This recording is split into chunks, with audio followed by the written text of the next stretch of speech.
Welcome to the ASTRALX Deep Dive, illuminating your path. I'm Lunaria Selene, your intuitive guide. And I'm Solarian Zephyr, your cosmic strategist. We bridge celestial wisdom and quantum truths. Well, really to unlock your modern path through ancestral skies. Discover starlight insights that nurture your roots. And explore powerful cosmic tides flowing through your home's emotional bedrock. So tell us, how is your fourth house moon quietly reshaping your family's emotional DNA? And crucially, where does the key to healing ancestral wounds truly lie? That's really the core of it today, isn't it?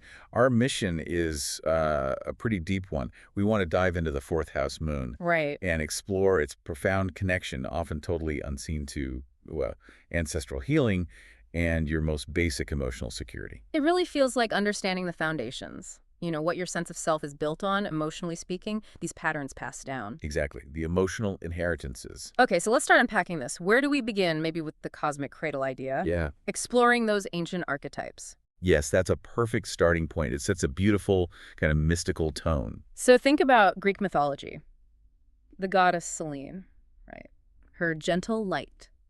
They said she wept silver tears. And these tears, they weren't just sorrow. Imagine they formed these vast, shimmering lakes of emotional memory, holding echoes of everything, every feeling, every experience from way back. And that image, it really carries through, doesn't it?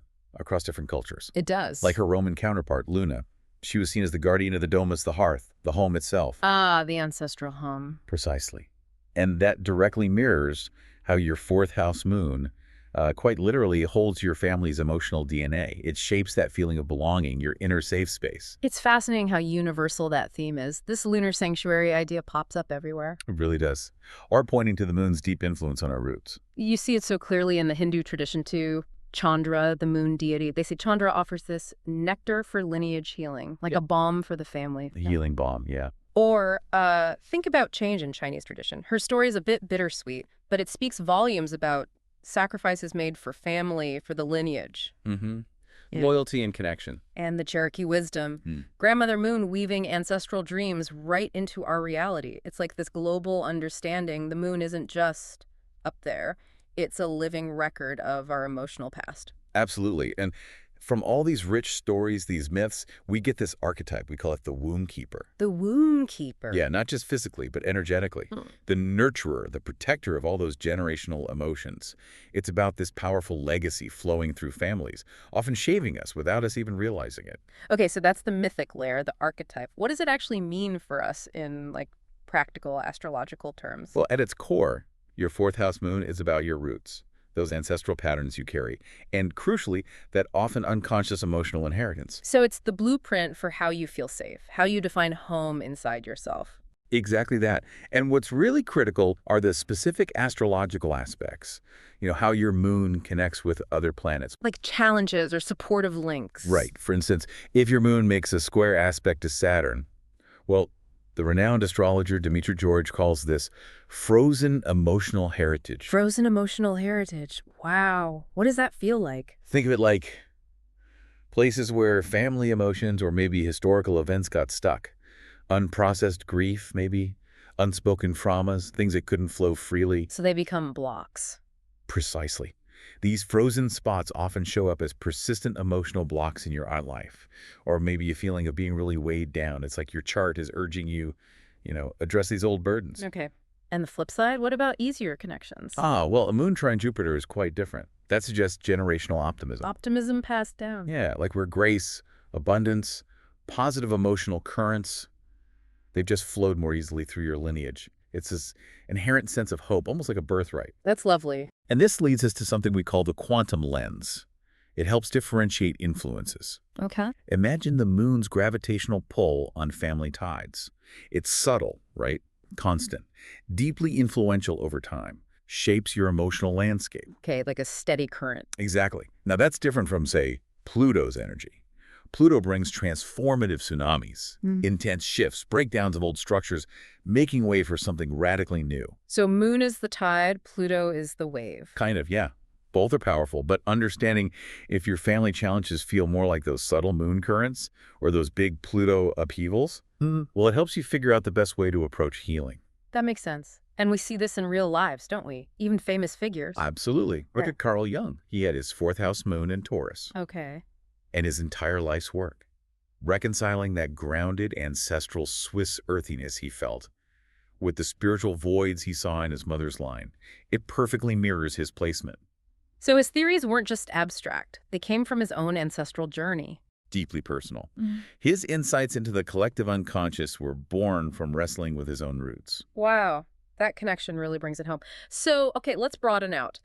How have different cultures understood and, maybe more importantly, worked with these fourth house moon energies? Great question.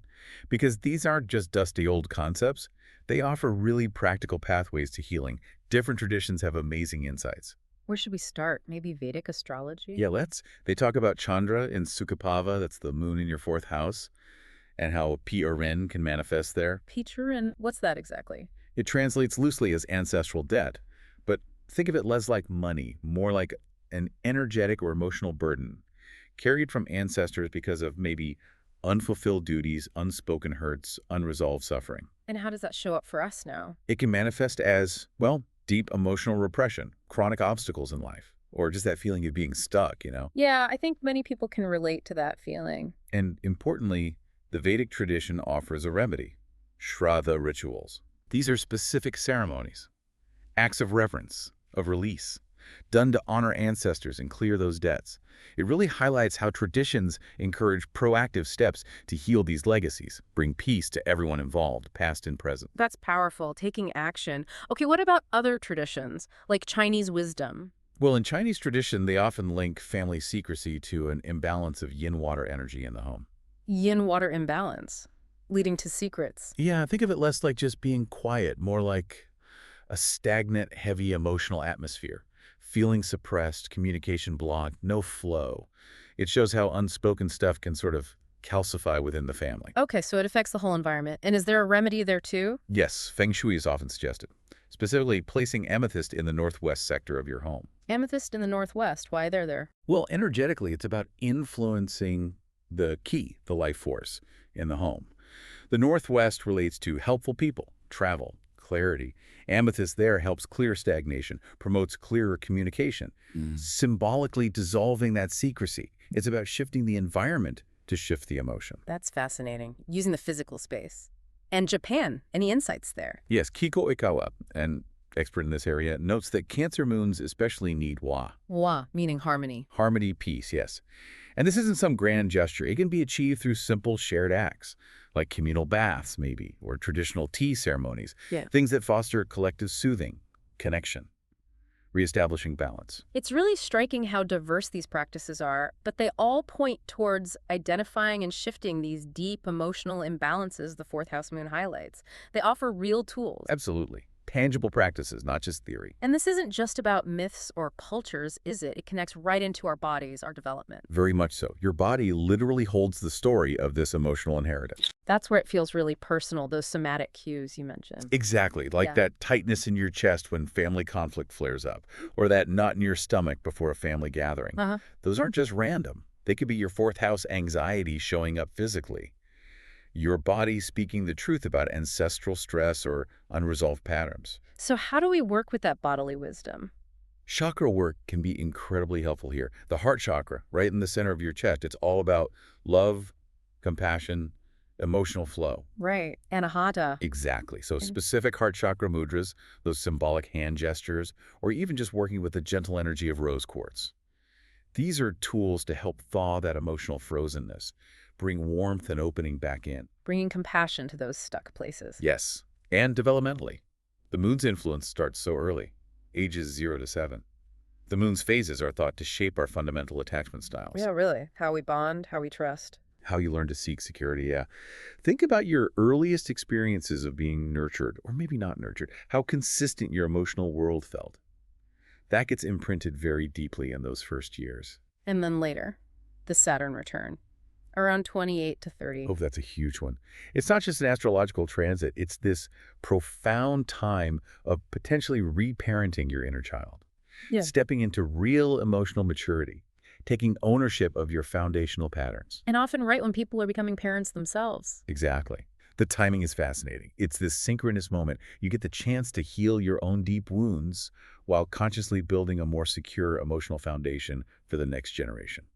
Okay, so this is powerful stuff. How do we make it practical? How can people engage with this day to day? We've got some ideas for that, interactive things. Let's start with the journal prompt. Ooh, I like prompts. Think about this. Where does your specific moon sign's core need? Let's say you have a Cancer moon needing security. Where does that clash with maybe your child's sun sign, say a Sagittarius sun needing freedom? Ugh. Ah, the classic clash. Security versus freedom. Right. So the prompt is, write down their imagined retort, as if your child could perfectly articulate their needs in response to yours. That sounds like it could build some serious empathy, seeing their perspective. Exactly. It helps uncover those underlying dynamics. Okay, what else? How about a ritual blueprint? A new moon in Cancer family meal. Nurturing Cancer energy. What does that involve? Imagine preparing and sharing ancestral recipes. You know, those dishes passed down, holding flavors and memories. Then as you gather, light silver candles. Honor those who came before. Maybe share stories. That sounds beautiful. Weaving past and present together, consciously inviting blessings. It's a tangible way to do just that. And for something you can do daily, try the parent-child lunar tides breath. Lunar tides breath. Simple but potent. You basically sync your inhales and exhales with your child, or even just visualize your inner child with you and breathe together. And as you breathe, consciously release inherited stress, emotional tension with each exhale. It's literally breathing new life into old patterns. I love that. So simple, so physical. Okay, let's look at conflict. Can astrology help us navigate tricky family dynamics? Absolutely. Let's take a common scenario. Imagine a Pisces moon mom. Her deepest need, emotional fusion, connection. She feels things intensely. Okay, water sign moon. Very empathetic. Yes. Now, picture her child having an Aquarius moon, thriving on detachment, logic, independence. Air sign moon. Oh boy. Yeah, I can see the potential clash immediately. Water meets air. It's a classic recipe for misunderstanding, isn't it? The mom might feel rejected by the child's need for space. The child might feel smothered by the mom's emotional intensity, both just operating from different core needs. So what does astrology offer here? Tools. Definitely. For communication, try discussing feelings during Mercury-Jupiter transits. Why then? Those are times when communication tends to flow more easily. Understanding can expand. Difficult talks might feel a bit less fraught, more open. Okay, timing conversations. What about other supports? Energetically, aquamarine is a wonderful stone for this dynamic. It's known for balancing water and air energies. Perfect for Pisces and Aquarius moons. Exactly. Just holding it during conversations can help bring calm, clarity, bridge that gap. And maybe a script. Sometimes knowing what to say helps. For sure. Using I feel statements is key. And try timing this with a moon trine Neptune transit. Why moon trine Neptune? That aspect really fosters empathy, compassionate expression. It helps both people share their needs without getting defensive, allows for real emotional connection. That's incredibly useful. Okay, thinking a bigger picture now, can we actually forecast different paths for families based on how they engage with this fourth house moon stuff? Well, our sources suggest two potential paths, really showing the power of conscious engagement. Okay, path one. Hopefully the good one. The healing path, yes. When families actively work with their ancestral legacy, maybe creating altars, doing those rituals, even just talking about it, it can lead to really secure attachment styles spreading through generations. Breaking cycles, building security. Exactly. And here's a heads up, a 2026 plus transit alert. Pluto enters Aquarius. For healing families, this might be about setting conscious, healthy boundaries around technology, protecting that real-world emotional connection. So using tech wisely, not letting it create distance. Right. Now, the other path. The stagnation path. Unfortunately, yes. Yeah. Unprocessed grief, unacknowledged burdens, they don't just disappear. They can manifest powerfully, maybe as teen rebellion, younger generations pushing back hard against unspoken stuff. Acting out the unhealed pattern. Precisely. And another alert, a 2030 transit alert, Neptune square moon. This transit can amp up confusion, escapism. People might try to numb out, idealize things, or avoid hard emotions. Yeah. Which just keeps the cycle going. Wow. So the choices we make really do shape the future legacy. Immensely. It's amazing how these family emotional journeys guided by the fourth house moon echo in stories we all know. Like in culture, you mean? Yeah. Think about the movie Encanto. The family's magical house, the casita, It starts cracking under the weight of all that unspoken generational pain. Yes. Until the core issues, the emotional inheritance, is finally acknowledged and healed. The magic, their home, their stability, it's all tied to healing that hidden pain. Exactly. And modern icons, too. What about Adele? Her songwriting. She has a Cancer moon. Oh, absolutely. Her music is such a powerful example of maternal lineage catharsis. So emotive, exploring family, love, loss, that deep root connection. She processes those intense tides through her art, turns personal, maybe ancestral pain, into these universal healing songs. Beautifully put. And it's so vital we frame all this inclusively. Right. It's not just one type of person or parent. Exactly. Whether you identify as a Saturnian father, all duty and structure, or maybe a lunar non-binary parent nurturing through intuition, or a Jupiter-ruled grandparent sharing wisdom, your fourth house moon invites you to rewrite that emotional inheritance. The invitation is for everyone seeking to understand their roots. It really is. Though our sources do offer some interesting validated insights into potential gendered expressions.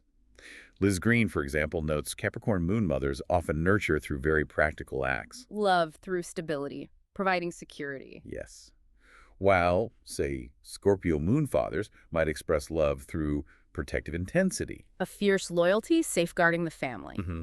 Different styles, same core lunar themes. And to ground all this, we're drawing on some heavy hitters, right? Blending ancient wisdom, modern insights. We are expert anchors like Dimitri George. Her book Astrology and the Authentic Self is phenomenal for the fourth house. Vedic texts like Prasna Marga offer that deep, ancient wisdom on Pitru Rin. And we're connecting it to psychology, too, like attachment theory. Yes, cross-referencing John Bowlby's work with moon aspects. It really shows the synergy. Ancient astrology, modern developmental understanding, giving you that holistic view. It really brings it all together. As our cosmic journey concludes, dive deeper into your unique path. Request your personalized audio reading via email. Find the link below. And explore the episode resources. Those Vedic Shraddha rituals we mentioned, the aquamarine scripts for air-water moons. All the details await in the description. Ignite your legacy. Think beyond blood. Become the healer. Subscribe for Starlight Insights. Thank you for joining us.